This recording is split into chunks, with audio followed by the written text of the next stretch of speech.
Welcome to your daily video and audio Bible, with transcripts to keep you focused, with Old Testament and Psalms read by Matt, and New Testament and Proverbs read by Ruth. 1 Samuel 18:5-19:24. And David went out and was successful wherever Saul sent him, so that Saul set him over the men of war. And this was good in the sight of all the people and also in the sight of Saul's servants. As they were coming home, when David returned from striking down the Philistine, the women came out of all the cities of Israel, singing and dancing, to meet King Saul, with tambourines, with songs of joy, and with musical instruments, and the women sang to one another as they celebrated. Saul has struck down his thousands, and David his 10,000s.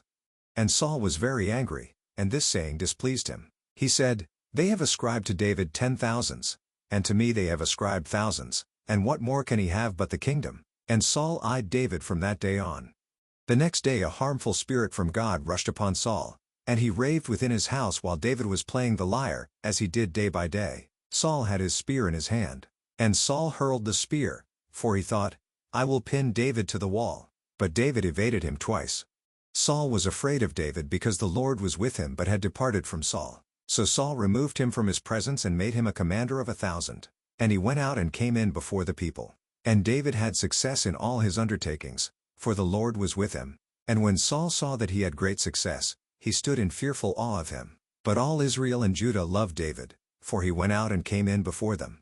Then Saul said to David, "Here is my elder daughter Merab. I will give her to you for a wife. Only be valiant for me and fight the Lord's battles." For Saul thought, "Let not my hand be against him, but let the hand of the Philistines be against him." And David said to Saul, "Who am I, and who are my relatives, my father's clan in Israel, that I should be son-in-law to the king?" But at the time when Merab, Saul's daughter, should have been given to David, she was given to Adriel the Maholathite for a wife.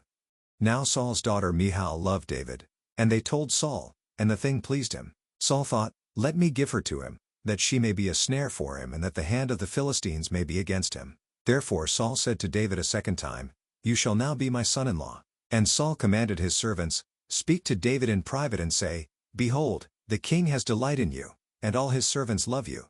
Now then become the king's son-in-law." And Saul's servants spoke those words in the ears of David. And David said, "Does it seem to you a little thing to become the king's son-in-law, since I am a poor man and have no reputation?" And the servants of Saul told him, "Thus and so did David speak." Then Saul said, "Thus shall you say to David, The king desires no bride price except 100 foreskins of the Philistines, that he may be avenged of the king's enemies." Now Saul thought to make David fall by the hand of the Philistines. And when his servants told David these words, it pleased David well to be the king's son-in-law. Before the time had expired, David arose and went, along with his men, and killed 200 of the Philistines. And David brought their foreskins, which were given in full number to the king, that he might become the king's son-in-law. And Saul gave him his daughter Michal for a wife. But when Saul saw and knew that the Lord was with David, and that Michal, Saul's daughter, loved him, Saul was even more afraid of David. So Saul was David's enemy continually. Then the commanders of the Philistines came out to battle, and as often as they came out David had more success than all the servants of Saul, so that his name was highly esteemed. And Saul spoke to Jonathan his son and to all his servants, that they should kill David. But Jonathan, Saul's son, delighted much in David. And Jonathan told David, "Saul my father seeks to kill you. Therefore be on your guard in the morning. Stay in a secret place and hide yourself. And I will go out and stand beside my father in the field where you are. And I will speak to my father about you. And if I learn anything I will tell you." And Jonathan spoke well of David to Saul his father and said to him, "Let not the king sin against his servant David, because he has not sinned against you, and because his deeds have brought good to you. For he took his life in his hand and he struck down the Philistine, and the Lord worked a great salvation for all Israel. You saw it, and rejoiced. Why then will you sin against innocent blood by killing David without cause?" And Saul listened to the voice of Jonathan. Saul swore, "As the Lord lives, he shall not be put to death." And Jonathan called David. And Jonathan reported to him all these things. And Jonathan brought David to Saul, and he was in his presence as before. And there was war again. And David went out and fought with the Philistines and struck them with a great blow, so that they fled before him. Then a harmful spirit from the Lord came upon Saul, as he sat in his house with his spear in his hand. And David was playing the lyre. And Saul sought to pin David to the wall with the spear, but he eluded Saul, so that he struck the spear into the wall. And David fled and escaped that night. Saul sent messengers to David's house to watch him, that he might kill him in the morning. But Michal, David's wife, told him, "If you do not escape with your life tonight, tomorrow you will be killed." So Michal let David down through the window, and he fled away and escaped. Michal took an image and laid it on the bed and put a pillow of goat's hair at its head and covered it with the clothes. And when Saul sent messengers to take David, she said, "He is sick." Then Saul sent the messengers to see David, saying, "Bring him up to me in the bed, that I may kill him." And when the messengers came in, behold, the image was in the bed, with the pillow of goat's hair at its head. Saul said to Michal, "Why have you deceived me thus and let my enemy go, so that he has escaped?" And Michal answered Saul, "He said to me, 'Let me go. Why should I kill you?'" Now David fled and escaped, and he came to Samuel at Ramah and told him all that Saul had done to him. And he and Samuel went and lived at Naioth. And it was told Saul, "Behold, David is at Naioth in Ramah." Then Saul sent messengers to take David. And when they saw the company of the prophets prophesying, and Samuel standing as head over them, the Spirit of God came upon the messengers of Saul, and they also prophesied. When it was told Saul, he sent other messengers, and they also prophesied. And Saul sent messengers again the third time, and they also prophesied. Then he himself went to Ramah and came to the great well that is in Secu. And he asked, "Where are Samuel and David?" And one said, "Behold, they are at Naioth in Ramah." And he went there to Naioth in Ramah. And the Spirit of God came upon him also. And as he went he prophesied until he came to Naioth in Ramah. And he too stripped off his clothes, and he too prophesied before Samuel and lay naked all that day and all that night. Thus it is said, "Is Saul also among the prophets?" John 8:31-59. So Jesus said to the Jews who had believed him, "If you abide in my word, you are truly my disciples, and you will know the truth, and the truth will set you free." They answered him, "We are offspring of Abraham and have never been enslaved to anyone. How is it that you say you will become free?" Jesus answered them, "Truly, truly, I say to you, everyone who practices sin is a slave to sin. The slave does not remain in the house forever. The Son remains forever. So if the Son sets you free, you will be free indeed.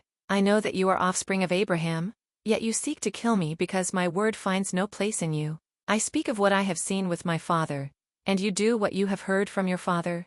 They answered him, "Abraham is our father." Jesus said to them, "If you were Abraham's children, you would be doing the works Abraham did. But now you seek to kill me, a man who has told you the truth that I heard from God. This is not what Abraham did. You are doing the works your father did."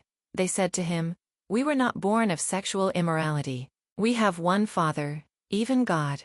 Jesus said to them, "If God were your Father, you would love me, for I came from God and I am here. I came not of my own accord, but he sent me. Why do you not understand what I say? It is because you cannot bear to hear my word. You are of your father the devil, and your will is to do your father's desires. He was a murderer from the beginning, and does not stand in the truth, because there is no truth in him. When he lies, he speaks out of his own character, for he is a liar and the father of lies. But because I tell the truth, you do not believe me. Which one of you convicts me of sin? If I tell the truth, why do you not believe me? Whoever is of God hears the words of God. The reason why you do not hear them is that you are not of God." The Jews answered him, "Are we not right in saying that you are a Samaritan and have a demon?" Jesus answered, "I do not have a demon, but I honor my Father, and you dishonor me. Yet I do not seek my own glory.